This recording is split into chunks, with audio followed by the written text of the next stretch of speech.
Hola amigos, ¿cómo están? Yo soy Ale, tu influencer de toda la vida. Yo soy Piera, tu psicóloga sin filtro. Y esto es Consultorio Secreto. Ale, cuéntame cómo andas vibrando con el enero 2020. Superficial, como el Gordy, y queremos puro relación. ¿Enero? ¿Cada quien está La verdad es que no sé si tan emocionada con el... ¿Cómo estamos? Estamos enteras, ¿cómo estás entera? Enterísima. ¿Ya comenzamos? Ya, bebé, pues ya empezó el capítulo, ya te diste la bienvenida, ya puse el intro, ya, mira. Es que yo te veía como hablando contigo mismo, yo bueno, su monólogo. Sí, perdóname. Es que como el tema de hoy está denso, siento que... Aligérense un poquito porque igual le van unas pedradas, uno nunca sabe. Exacto, prepárense por si les cae una pedrada a alguno de ustedes. ¿Estás listo para nuestro tema de hoy? Sí, tú lo presentas. Yo lo voy a presentar. ¡Qué fuerte! El tema de hoy, un título muy concreto, muy simple, pero profundamente complejo.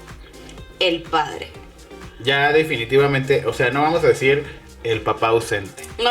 No, el papá no. No. O sea, no Sin había título, manera. el padre no sin había- título. El padre. Ya, es todo lo que necesitan saber. Ustedes sabrán lo que van a encontrar aquí. amigas, Exacto. porque les va a vibrar la puchita. La puchita o el puchito. O el puchito, lo que sea que tengan. No pasa nada. Pero va a vibrar. Algo les va a palpitar ahí. Y pues esto es para que se relajen, porque ya viene lo bueno. Empezamos. Empezamos ahora sí. Pues bueno, este tema, sé que es muy extenso. Probablemente habrán otros episodios donde hagamos ciertas particularizaciones del padre, pero la visión que queremos dar hoy de hablar de este tema creo que tiene tres grandes vertientes, ¿no? Un poco como para aterrizarlo a nivel general. Una es hablar del padre a nivel arquetípico, la segunda es hablar del padre a nivel cultural y la tercera, y no menos importante, es hablar del padre a partir de la propia experiencia, ¿no? Entonces creo que esos son tres elementos bien importantes para hacer un análisis de lo que implica hablar sobre el tema de papá. Que digo, son así, aunque sean tres chiquitos, también chiquis. fuerte. Pero sí, es un tema bien interesante. Déjenme gritarle a mis primos. Oye, Qué fuerte. cállense, por favor. Gracias. Gracias. Ajá. Sí, ante todo el agradecimiento. ¿no? Exacto, Hay que gratitud. educarlos, pero... ¡Viviana! Eso. Ya. Sí, ¿decías? Del padre. Que aunque son tres pilares como que parecieran muy sencillos, son muy profundos, güey. Son muy profundos, podemos abarcar mucho de cada uno. ¿Cómo te apoyo? Bueno, después de que hable de esto, Alejandro nos va a hablar de su relación con su papá Huevo, y hacemos ahorita una les intervención. aplico. Menos. ¿Cuál papá? Imagínate, ¿qué pasa el Pásale, señor? papá. Siéntate aquí. Ay, mi papito, te mando Saludos. saludos, papá. Ni me ve, pero bueno. Ni me ve, pero si me llegan a Pero si me ver, llegas a ver, papi, saludos cordiales. cordial. Pues bueno, un poco como para conceptualizar a nivel general, sí. Hablamos del papá a nivel del arquetipo, sabemos que el arquetipo tiene que ver con este constructo social en donde nosotros tenemos una idea general, una idea universal que es heredada, que es preconcebida, que es a priori a la experiencia y que de alguna manera está en nosotros como un referente muy inconsciente, es un saber no sabido, en donde para cada persona hay una noción de que hay un símbolo de padre a nivel universal y que ya, y ahí vamos como con el siguiente punto, a través de la propia experiencia nosotros vamos a ir llenando esa referencia preconcebida con la forma en cómo tú hayas vivido la experiencia con tu propio papá, para bien o para mal. Y en un tercer punto, que es la parte cultural, sí hay que tomarla en mucha consideración porque también va relacionada hasta con lo arquetípico, pero más en un sistema social al cual nosotros no podemos ser indiferentes, que es cómo funciona la paternidad en México o cómo funciona la paternidad en Venezuela o en Latinoamérica y entender que sí hay una parte importante a nivel cultural que nos referencia una expectativa, que nos referencia una idea de lo que tiene que ser, pero también nos da, lamentablemente, una idea de desesperanza si nos vamos a la idea de que la estadística en México o en Venezuela es muy alta con estos padres ausentes, con estos padres que no han tenido una participación activa, y eso hace, sin querer y muy queriendo, que en la cabeza tuya, en la mía y en la de ustedes probablemente haya estas ideas casi, seguro lo has escuchado, de bueno, no llega borracho, bueno, es que no golpea, bueno, es que lo veo de vez en cuando, bueno, me dio 100 pesos para no sé qué.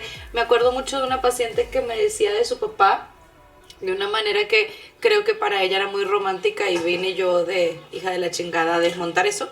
Perdóname, perdóname paciente, en donde hablaba de su papá, que fue una persona que no participó de manera activa en su formación emocional, económica, académica, etcétera, pero tenía el recuerdo del papá de vez en cuando haciéndole un sanduchito rico para ir al colegio y lo atesoraba, ¿no? Y pues sí, pero ¿de qué te sirve el sanduchito sabroso cuando todo lo demás que me estás diciendo no lo cubría? Es como que tanta importancia, que tanta relevancia romántica le quieres dar a un evento que, perdón, se vuelve insignificante si observas todo lo demás que nos sucedió. Entonces, ¿a qué quiero llegar? Tal vez a mi paciente, pensando a nivel cultural, como esta idea de que hay papás que ni el sándwich preparan, que ni saben los hijos cómo luce, pues sí, si lo ves desde ese punto de vista, qué bonito. Entonces, la cultura también forma parte importante de las referencias inconscientes que todos tenemos. ¿Qué opinas? Y bueno, varias cosas, ¿no? Primero, lo que decías de la paciente, y creo que a muchos nos has pasado, pero es lo que podría decirse migajas. Tu papá te daba migajas. Andabas de migajera con tu hermana. padre. Pero no te preocupes, así habemos mucho. No estás sola. No estás sola, no eres la única. Pues sí, güey, es como el mínimo esfuerzo. Y fíjate qué curioso, hace poco tenía una conversación con Carlos aquí en la casa, y teníamos como esto de qué es ser un buen papá, ¿no? Porque yo decía, yo soy un buen papá, porque a mis perros les doy de comer y no sé qué.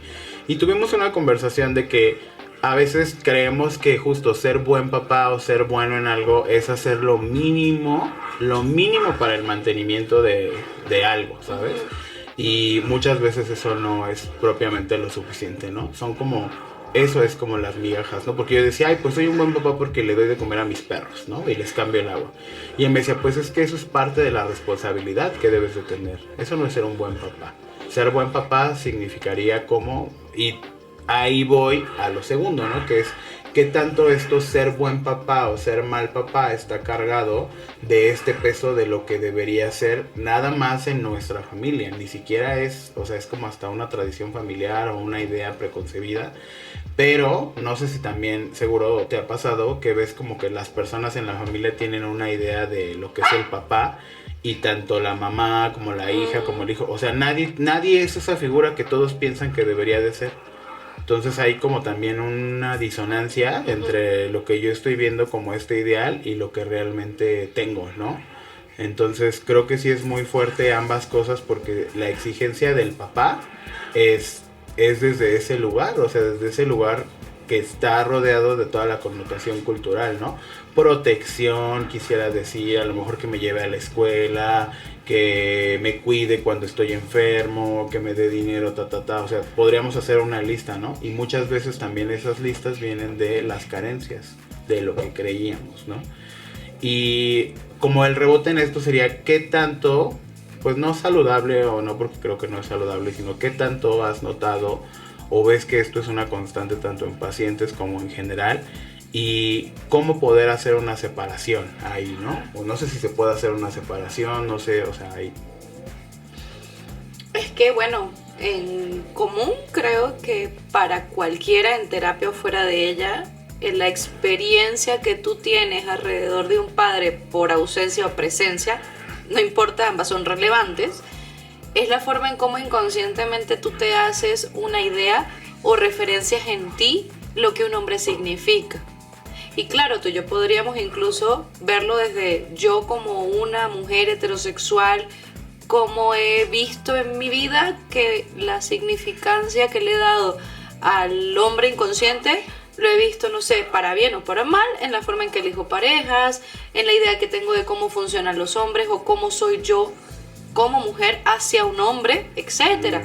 Y tú, en tu lugar de homosexualidad, de que tienes una pareja hombre, de que tú eres hombre, como una idea inconsciente referenciada en gran medida por tu papá, la cachas para bien o para mal, poniéndolo muy categórico, no porque exista como tal el bien y el mal, sino para que ustedes no se entiendan. El cómo tú, a lo mejor tú te desarrollas como hombre de una manera exageradamente productiva porque tal vez tienes un introyecto de un papá que no lo fue o viceversa. O cachas a tu pareja siendo de ciertas características justamente porque lo que buscas es una compensación de lo que tu introyecto de papá no te dio. O sí, es decir, allí habría que ver en lo particular cómo para ti o cómo para mí ha influido en la experiencia que he tenido con un papá en presencia o en ausencia. Traca, traca, la buchaca. ¿Cómo te quedaste, Maribel? Maribel, ay Maribel. Güey, pues, ay, qué fuerte, amiga, me hackeaste la matriz. Esa Qué Matrix. risa. Güey, no sé qué decir. Les puedo compartir de mi papá si quieren. Ese señor. Les doy mi experiencia. Güey, qué fuerte. Pues sí, o sea. Es que por eso este tema ni siquiera tiene sentido que lo particularicemos a papás No. así, papás Ajá. asados. Es tan vasto, tan interesante la mirada general que tiene un pequeño nombre que se llama padre en nuestra vida, que ahí a lo mejor este episodio va más dirigido como al cuestionamiento, ¿no? O sea, cómo me doy cuenta en mí, siendo mujer, en ti, y así como lo hemos planteado, que tengo yo una idea de lo que es ser papá, porque en terapia además me pasa mucho. Vienen estos hombres replicando conductas masculinas aprendidas que ni siquiera se preguntaron si eran chidas, sanas o tal, y las replican. O antagónicamente, no me quiero parecer a mi padre, y eso también es neurótico, ¿no? Ese esfuerzo frenético de no ser lo que a ti no te gustó que fuera la persona que te tocó de progenitora. Es como no siempre lo vas a resolver yéndote por el camino contrario, Sí, porque a lo mejor ni siquiera se trata de que tengas que huir de no ser como el otro fue. Se trata de preguntarte cómo quieres ser tú, se parezca o no se parezca a la referencia que tuviste. Es importante que te preguntes, ¿y tú cómo quieres ser? Y eso, fíjate que de ahí conecto mucho con eso, porque sí, obviamente me lleva a experiencia personal, definitivamente. Pero también creo que es algo que nos pasa a muchos, que en la neurosis de decir no quiero ser como mi papá o mi mamá, no buscamos como ver neutralmente lo que vivimos, sino nada más vemos de manera negativa como no quiero eso y ahora voy a hacer así. Y no sé si te pase con otros pacientes, pero algo que yo he notado es que el esfuerzo así extenuante en querer no ser es mucho más cansado que descubrir quién eres. Totalmente. Entonces yo de alguna manera pude como empezar a cambiar de, ok, esto no me gusta, pues sí no me gusta porque pues lo tienen mis papás, pero más allá de pensar de no lo voy a hacer es como sí lo quiero hacer, ¿no? Y es bien interesante porque en el camino creo que cuando lo trabajas así, o en una forma de trabajarlo así, descubres cosas de tus mismos padres que no te dabas cuenta que tenías y que también puedes ejercer de diferente manera, ¿no? Yo quiero poner un ejemplo de algo mío y justo yo crecí en una familia muy neurótica, entonces casi nunca, o que yo recuerde, más que ya de grande, tuvimos como estos estímulos sobre el esfuerzo que hacíamos. Como más dicho de otra manera, es como nunca fue suficiente lo que hicimos, ¿no? Entonces si sacábamos buenas calificaciones, pues era lo que teníamos que hacer, no había nada extra, ¿no? Entonces yo crecí con esa sobreexigencia y llegó un punto en que dije, yo no quiero esa sobreexigencia, pero no voy a tener hijos ahorita, entonces ¿cómo puedo no ejercer esa sobreexigencia? O ¿cómo puedo? Pues transformándola en algo que me beneficie a mí, en cómo yo quiero ser o cómo yo quiero tratarme. Y eso ayudó mucho, uno, a saber que puedo ser tratado de manera distinta en situaciones que tienen que ver con el aprendizaje o con el desarrollo emocional o con el desarrollo humano, y no llevarlo a esta sobreexigencia de tiene que ser así todo el tiempo y tienes que estar esforzando todo el tiempo, ¿no? Y me di cuenta en el camino que también las respuestas que yo tenía a esos estímulos o a esas neurosis, pues eran condicionadas a cómo respondían mis papás. Y bien chistoso, ¿no? Porque la polarización de eso, o mi respuesta a de cómo quieres reaccionar cada que te equivocas, ¿no? En lugar de regañarte frente al espejo, fue como, pues me voy a tratar con amor, ¿no? Me voy a abrazar, no sé qué. Y mucho en mi bagaje empecé a escudriñar y me di cuenta que mi papá es una persona muy amorosa.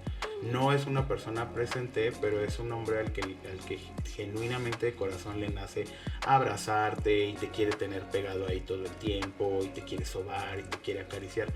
Y me di cuenta que ese es uno de mis lenguajes y ahí estuvo todo el tiempo, ¿sabes? Pero qué padre fue como decir, esto sí lo quiero tener y lo quiero llevar de esta manera y quiero que funcione en mi vida de esta manera. No es algo nuevo, está ahí. Pero estaba tan ensimismado viendo de no quiero ser así, que no me di cuenta que esto también existía, ¿no? Como pues en mí, por así decirlo, ¿no? No, y es importante como lo dices, porque tal vez a veces no somos tan conscientes de lo mucho que depende de nosotros para quienes tuvimos un papá que sabemos cómo se llama y la cara que tiene. Hay quienes no tienen ese privilegio, ¿no? Pero, o no, o a lo mejor hasta le hicieron un favor no apareciéndose en su vida. Pero uno es quien decide cómo elabora las experiencias en general que uno ha tenido alrededor de la vida con papá. Es decir, tú estás decidiendo destacar que tu papá era amoroso y tú estás decidiendo que esa característica la puedas vivir con orgullo, con amor, con gusto. Eso no quiere decir que lo demás no exista, o eso no quiere decir que lo que no te gusta no te hayas permitido evaluar qué sientes alrededor de eso. Pero lo que yo quisiera como dejarles muy claro es que tú eres quien decide cómo elaborar la experiencia para bien o para mal. Otra vez me pongo bien categórica, que has tenido con tu papá, porque pues algo chido vas a sacar. O no, o a lo mejor todo lo contrario, ves esta gente en donde el papá es una maravilla y no se atreven ni siquiera a poner en duda algún aspecto de su personalidad y es de, ¿cómo? O sea, tu papá no tiene nada que le quieras criticar aquí en secreto tú y yo. Eso también se me hace llamativo. Y ahí entramos a esta parte psicológica, ¿vale? En donde claro que es muy diferente la manera en cómo nosotros los seres humanos tenemos integrada la idea de lo que amorosamente papá implica. ¿Por qué? Porque para nosotros, mamá, y ahí hacíamos un chiste hace rato en donde hay un útero de ventaja, y sí, claro que lo hay. ¿Por qué? Porque hay una simbiosis, porque hay una biología, porque hay un proceso en donde la gestación le da un favorecimiento importante al vínculo que tú tienes con tu mamá. Y eso hace, un poco en lo arquetípico, que tú sepas que la biología que tienes con esa señora, tú puedes ser un berrinchudo, puedes ser el hijo del año, puedes ser un desgraciado que no le prestas atención a tu madre y sabes que tu mamá te va a querer un poco desde lo arquetipal. No digo que sea un hecho universal, ojo, ¿no? Pero para papá no es igual. ¿Por qué? Porque a papá sí le toca de cierta manera tener un vínculo que haga que ese amor exista. O a ti te toca como hijo, que es un poco hacia lo que no recordarás a lo mejor, pero eso sí sucede en la psique de un niño. Tú tienes que hacer cosas para que tu papá te quiera, porque no hay un factor implícito como lo biológico que tienes con tu mamá que garantice, aunque nada lo hace, pero entiéndeme lo que te digo, que el amor va a estar presente. Y a mí me gusta hacer mucho como el énfasis en el ejemplo de cuando el niño se pone los zapatos del papá y le quedan grandes y le dice, voltea papá, mírame, me los estoy poniendo, soy como tú. Y en ese soy como tú hay un fuerte componente en donde el niño busca ser querido cuando juega fútbol, cuando se pone los zapatos grandes o se pone algo que se parezca a su papá, porque es la manera en cómo muchas veces buscamos que nos ame alguien que biológicamente no tiene la ventaja que tuvo mi madre para poderme reconocer como alguien importante amorosamente hablando. Okay. ¿Qué opinas tú de eso? Pues estoy muy de acuerdo, ¿no? Porque creo que también lo digo así como con el papá, a veces hay que pagar un precio, ¿no? Por estar con el papá. pero también es como por esta, pues sí, por esta figura y estas cosas que a veces estos adjetivos que a veces le adjudicamos, ¿no? A la figura paterna. Pero sí creo, ¿no? Siento que lo veo más en la relación de hijas con papás. O sea, como que tienen a acercarse mucho al papá y como que una relación distinta, como muy de seguridad y así. Y con los hijos varones es más como de acompañamiento, ¿no? Como protección, fortalece mi masculinidad o hazme un hombre fuerte. O sea, como te digo, como muy cosas así. ¿Tú te sentiste cuidado por tu papá?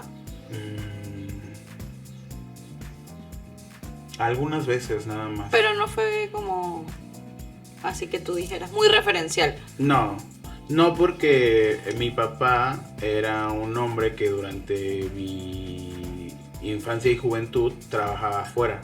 Entonces pasaba mucho, o sea, no lo veía durante mucho tiempo, ¿no? Entonces como que en eso.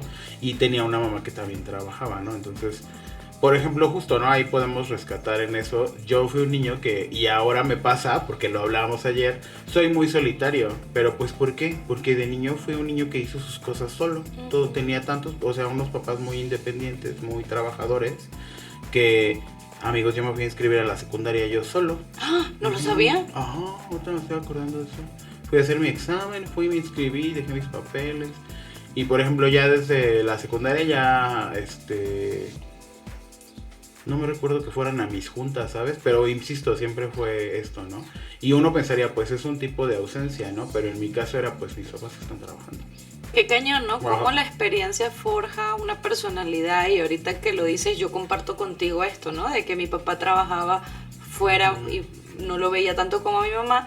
Y al no tener yo tan referenciado cómo se siente ese cuidado justo por temas de distancia de mamá que de papá, a mí me costó mucho con las parejas como darles este lugar de que cuidaran emocional o incluso en muchas otras cosas de mí, porque tenía este eslogan de yo lo resuelvo, yo lo hago, y es como sí, qué chingón ser empoderado, eso está muy bonito, pero cuando el empoderamiento le quita la posibilidad a que una pareja pueda traer a tu vida cosas muy padres como cuidar de ti, acompañarte, ayudarte, pues ahí ya el empoderamiento no se ve tan saludable y mucho tiene que ver con la experiencia. Fíjate que para mí, ahorita me dirás la tuya, una de las frases que me marcó y que para mí forma también una referencia, no sé, ya me dirás si estás de acuerdo, ¿no? De mi personalidad, recuerdo mucho a mi papá diciéndome, pero fíjate desde dónde me lo decía, ¿no? Muchas veces él me decía esto de que es que tú al final terminas haciendo lo que te da la gana, pero no forzaba a que la palabra de él o la forma en cómo él lo viera en ese momento fuese impositiva. Es decir, él daba una opinión, él decía yo creo esto. Mi papá nunca fue alguien que fuese dominante y creo que ese arte de tú siempre terminas haciendo lo que tú quieres, no me lo decía a lo mejor como halago, pero para mí sí lo fue, porque esa idea de que yo termino haciendo las cosas o yo hago mucho en mi vida como yo creo y quiero, pues no necesito estar preguntando cómo se hacen las cosas o no necesito tanta validación para decir me voy por aquí, me muevo por allá, hago como yo creo que lo tengo que hacer. Y me gusta pensar que esa frase dicha desde un lugar a lo mejor de ay chale, esta pinche chamaca que hace lo que quiere, para mí hoy en día forma parte de algo que me gusta de mí. Sí. Qué fuerte. Ay, es que estamos conectados porque ahorita te voy a contar, les voy a contar, amigos. A ver. Güey, es que yo viví una situación similar. O sea, pero, por ejemplo, es que, no, güey, es que es exactamente la misma. O sea, yo tenía estas dos polaridades en casa porque pues TLP, ¿no? Ya será. Porque trastornito. Mi papá podría ser la persona más amorosa del mundo y todo lo que quieran y súper buen pedo y así, pero era muy miedoso, o sea, muy miedoso, era muy inseguro pues para hacer cosas. Y mi mamá es lo opuesto, güey. Ella es como de, aviéntate, ve, corre, brinca, es tuyo, tómalo, ¿sabes? Entonces, obviamente cuando yo empecé a ser grande o adolescente, joven, pues empieza a tomar tus decisiones. Entonces para mi papá muchas de las decisiones que yo tomé eran berrinches y muchas veces así lo expresó. Pero yo dije, pues me vale, o sea, si tú piensas que es un berrinche no me importa, ¿no? Para mí es algo importante o es algo que quiero hacer y lo voy a hacer, ¿no? Porque les digo, tenía como esta polaridad.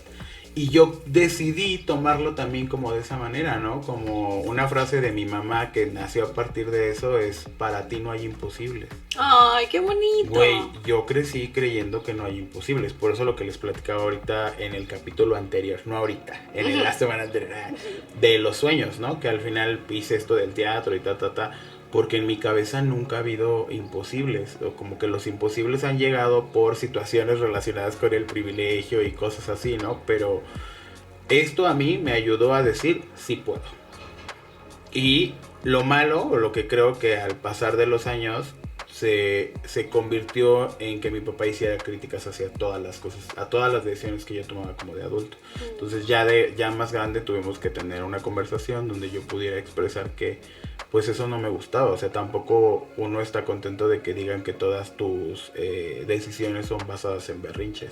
Claro. Eso tampoco es sano. Te infantiliza, ¿no? además. Te infantiliza un chorro, ¿no? Y más cuando ya eres adulto, más cuando estás tomando decisiones como un trabajo, un departamento, una casa, exacto. un coche. ¿Por qué sería un berrinche? ¿Por qué comprarme un coche sería un berrinche, no? O por qué decidir vivir en una casa en lugar de en un departamento sería un berrinche. Y es ahí donde ya empiezas a cuestionar y sucede la transición. Y ya soy el degradado de la potable. Yo soy este señor bigotón. Pues esos tres pelos de cantina que tiene ahí. Pero pues sí. Ahorita un poco como para ir cerrando con estas ideas que me parecen súper valiosas. A ver si ustedes opinan lo mismo. Comentarios, lo pueden poner en los comentarios, por si acaso. Qué importante es prestarle atención a la narrativa que tú tienes alrededor de cómo fue tu papá o cómo fuiste con él o cómo fue la relación. ¿Por qué? Porque no podemos cargar con dolores eternos. O sea, aparte de lo importante de la transición de la vida es haz que lo que te duele no te duela siempre. Y si tu papá para ti es un dolor de alguna forma, pues encárgate de que no te duela ni tanto y que eventualmente ya deje de dolerte, y a lo mejor si es un recuerdo displacentero o si puede llegar a ser algo que en algún momento te dé un ouch, pero no es factible que pases la vida entera con este gran dolor en una narrativa en donde, como decía Ale antes de que grabáramos, como esta víctima de tu padre, que a lo mejor es bueno nombrarte como víctima en una instancia muy puntual mientras trabajas ciertas ideas. Creo que sí es importante a veces usar esa palabra. Lo que me parece que llega a ser improductivo es cuando vives bajo la idea de que ese es tu rol en el mundo. Totalmente. Y pues creo que también por eso, con eso podría cerrar. Fuiste muy amable con eso, ¿no? Yo lo dije más cruel, se los voy a decir más cruel, perras. Porque así soy. Porque así estoy pero pues ¿cuánto tiempo vas a estar ahí adjudicándote, haciéndote la víctima de las cosas que te hizo tu papá, ¿no? O te hizo tu mamá, y que en realidad Cherry, ¿me permites? Ven. Participación especial, Vete, mi Gatuna. amor. ¿Cómo no se deja? Pero bueno, ¿qué tanto eso se ha convertido en una forma de actuar en tu vida al grado que es una limitante para cambiar tu realidad, ¿no? O sea, porque... Y lo digo porque estamos en los 30s todavía. Por ahora. Ay, perdón. Estamos en los 30s y creo que es muy común también en esta etapa conocer o estar con gente, amigos, conocidos, etcétera, que viven en una queja de los papás y también adjudicándole sus frustraciones a los papás. Entonces creo que a veces ya estar en ese lugar es cómodo. Es cómodo porque te hace sentarte. Te da familiaridad. Y aparte dices, pues sí me molesta mucho, pero pues aquí estoy replicando este sistema. Y en lugar de hacer algo para cambiarlo, o por lo menos ponerlo sobre la mesa o sacarlo a flote, simplemente vivo como la víctima, ¿no? Entonces creo que eso es importante, no sean las víctimas eternas. Nos cuesta mucho trabajo, yo creo, porque es fácil, ¿no? Como siendo niño podemos echarle la culpa a nuestros papás. Es lo que conocemos. De adulto es lo que conocemos, exacto. Pues si tienen allí algún comentario de su papá en privado o en público, esperamos el chisme. Ahí de ¿cómo se dice? Expláyense. Sí, nos gusta que nos cuenten cositas y nos vemos en un próximo episodio. Bye.